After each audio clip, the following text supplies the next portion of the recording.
Eloise here today for Lawnfawn and welcome back to the channel. Today I have a birthday card to share with you all using the Simply Celebrate Summer stamp set. I really like the stamp set for all of the different borders that come in this set. I think they're really cute, but what I especially like about this stamp set is all of the little succulent images at the bottom here. They come in a border, but you can actually cut them apart and use them individually, which is kind of what I'm going to be doing on my card today. Along with this stamp set, I'm also going to be using the birthday script dies for part of the sentiment and also the large Slimline with sliders dies as well. There's just a rectangle die in there that's the perfect width to cut out a little section on my card today, and I'm just going to do some partial die cutting to make that work. So I'm going to start off with stamping out all of my images that I'm going to be using on my card today. I'm going to start with stamping out this succulent border 4 times just onto some plain white cardstock with some jet black ink. Once I've stamped that out multiple times, I'm going to bring in the A Bug Deal stamp set, and I'm going to go ahead and stamp out some of the branches that come in that set as well. I was going to originally try to make my own little shelves, but I couldn't really figure out a way to do it, and I kind of wanted them to be stamped. So I thought these sitting on branches would be kind of cute. Before I start colouring, I also just went in with a pen and crossed out any of the images that I wasn't going to use so I didn't waste time colouring them in. Now it's time for the colouring process. Of course I'm using Copic markers since they are my absolute favourite. So I'm starting off with using some browns for the branches. I'm using all of the same coloured browns for them. I'm using E44, E43, E41 and E40. These are honestly just my favourite brown tones to use. I just find they're just perfect. Once I've finished colouring those in, I'm going to move on to the pots of the plants. So I decided to go with the terracotta colour for the pots, just to keep them all super consistent. I'm using E09, E08, E07 and E97. I did find that the E08 and the E07 were pretty similar in colour, so if you wanted to, you could ditch one of those and bring in the E95. And that might be a better suit for this, but it still worked out pretty nice, and I still really like how they looked. Definitely a very true like terracotta colour, so super glad about that. And then after I coloured in the pots, I went ahead and coloured in all of the succulents on the inside. So I'm choosing 3 different combinations of green colours for those. For this first one, I'm using YG97, YG95, YG93 and YG91, and I'm really loving this shade of kind of like an olive green colour. It's super pretty. I don't think I've ever used this combination before, but I really like it and I thought it was perfect for these succulents. The next colour combination I'm going to be using is G28, YG67, YG63 and YG61. I use this colour combination all the time. It's a perfect like forest green sort of colour, and I really like it. And so I used that for another one of the cactuses and one of the other leafy plants as well. And then finally I'm using my favourite green combination, YG67, YG23, YG03 and YG01. I always use this green combination because I love the brighter green shades, and so I really wanted to incorporate that into the plants today as well. And then lastly, to finish up colouring in these images here, I'm just using R29, R24, R22 and R21 for the tops of the succulents with the little flowers, and I'm using the pink shades because that's going to be the colour of my sentiment a little bit later on. Now that they are all coloured in, I just went ahead and cut them out, and now I'm just going through and cutting off all of the areas that I don't need. So I just did a rough cut first, then I'm bringing in some little cutterbee scissors or any like fine detail scissors would work here, and I'm just cutting around the raw edges of the images and to make them singular and to make them a little bit smaller than the original side of the border, and I really like how this turned out. So now I'm just arranging all of the succulents onto the branches and seeing how it looks, and I do actually really like how that turned out. So now it's time to work on my card base. So I have a Blue Jay card base up the top there that's cut to 4 inches wide by 5.5 inches tall.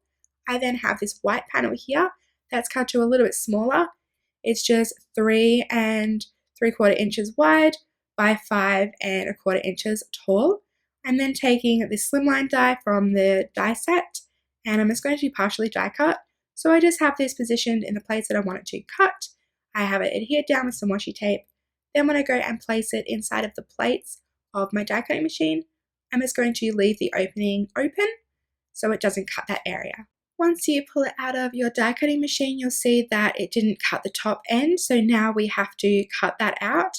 So I'm just laying over the die once again and sort of like pushing it into place to make sure that it fits in with all of the stitching grooves. Once I have a good handle on that and it's pretty stuck in place, I'm just going to use the same washi tape to adhere that down into place once again and repeat the process, only running through the top half of the die this time and not the bottom half. Now that my panel is all done and all ready to go, I really wanted to add a little bit of detail onto this white panel. It seemed a little bit bland, and I really love these stitched trail dies.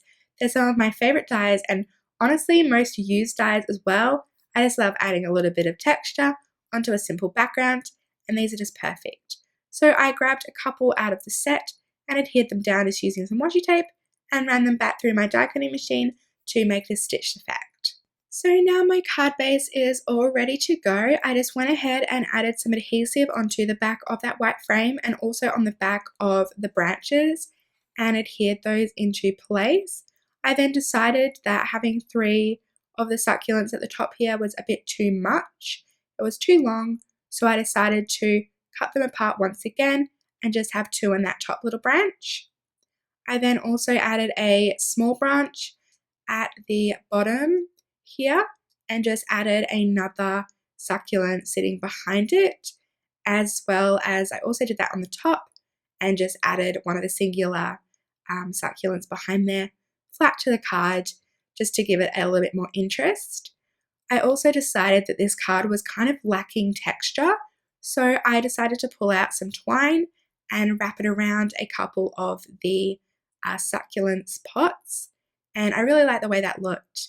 It just finished it off super nicely. Now that all of my images are adhered into place and the base of the card is done, it's time to work on the sentiment. So I went ahead and took the birthday script die set and I cut it out of white first and then also some pencil eraser cardstock as well, so this pinky shade. And I was originally going to layer them on top of each other to give it a bit of like a drop shadow effect, but I decided that I really didn't like that. There was too much white on the card already and I wanted there to be a little bit more brighter colors involved. So I decided to just go with the pink and add a little bit of ink blending onto the bottom of the birthday word just to give it a little bit more interest and a bit more depth and dimension, as I felt like this card was kind of lacking. So I adhered it back inside of the die cut piece, so the negative piece, and just taped it on the back with a little bit of washi tape. I'm then using some warm lipstick and picked raspberry distress ink and just using one of these blending brushes to blend over the bottom section of the word. I then added a little bit of darker shading with the picked raspberry, as I mentioned before, just to really enhance that dimension. I then flicked on some water droplets and dried it off with a heat tool. I then went ahead and placed it on my card to make sure that I liked the way it looked, and I did. So I added foam tape onto the back of the word and adhered that down into place. And then for the happy portion of the sentiment, I cut apart the Have a Happy Summer stamp from Simply Celebrate Summer, and I just white heat embossed that onto a black strip of cardstock, just using the clear ink from Lawnfawn and their white embossing powder. I heat set that and cut the happy word at a bit of an angle at the end and tucked it behind inside of that H in the birthday word, and I really like the way that looks. And then finally, once that was adhered down into place and I liked the placement, I decided to go ahead and add a little bit of white gel pen detailing to some of the images. So for the pots, I just add like a little line and a dot, or sometimes I just add a couple of lines, but I just really think that this adds so much extra interest onto the images, and it's something I forgot to do earlier, but I just think it really finishes off the card, brings in a lot more of those white accents, even though before I was saying there is sometimes a bit too much white on a card, but I just really like the way this looks, gives the images something a little bit extra. And then to finally finish off this card, I just cut off the ends of the birthday word so it didn't overlap the edges, and I just like the way that that looks a little bit more. It just kind of finishes it off because nothing else was hanging over the card. So that finishes off my card for today. I hope you guys are inspired to use those border stamps in more ways other than just borders. I think it gives a whole other use to a stamp set, which I really love doing. So anyways, that finishes up. I hope you enjoyed. All of the supplies that I used will be listed over at the blog and listed down below, and I will catch you all next time. Thanks so much for stopping by today.